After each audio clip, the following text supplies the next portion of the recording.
Le reste du processus électoral envisage la collecte et l'envoi sur procès-verbaux des résultats des bureaux de vote à Elecam par les commissions communales et départementales de supervision.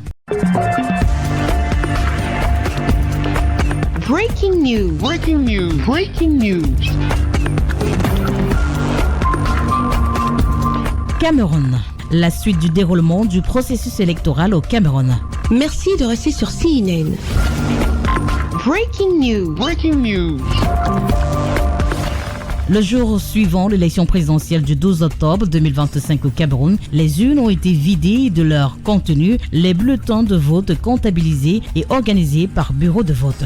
Conformément à la nomenclature requise, nombre d'électeurs enregistrés, nombre de votants, nombre de suffrages valablement exprimés, nombre de bulletins nuls, entre autres. Après cette phase préliminaire, le reste du processus électoral envisage la collecte et l'envoi sur procès-verbaux des résultats des bureaux de vote à Elecam par les commissions communales et départementales de supervision. La Commission nationale de recensement des votes prend le flambeau. De toute manière, un délai de 15 jours est nécessaire pour que ces résultats provisoires soient transmis au Conseil constitutionnel, l'unique entité autorisée à proclamer les résultats de l'élection présidentielle.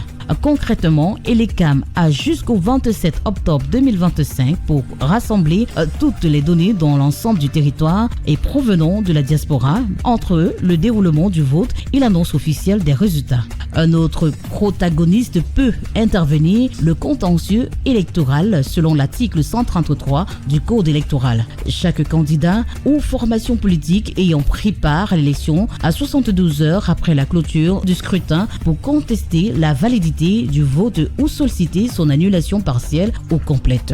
Ces recours sont soumis au Conseil constitutionnel, l'autorité chargée de la conformité des élections. En fin de compte, il appartient à cette instance suprême, selon l'article 168 alinéa 3, d'annoncer les résultats finaux dans un délai maximum de 15 jours après la fermeture des bureaux de vote. Cette décision souveraine ne peut donc pas faire l'objet d'un appel. Merci d'être sur CNN, la télévision autrement. Les programmes se poursuivent. Retrouvez toute l'actualité afro-mondiale en ligne et en multidiffusion sur CNN, C-Web Info et plateformes digitales, Facebook, YouTube, Instagram et en simultané sur Radio Voltage 2.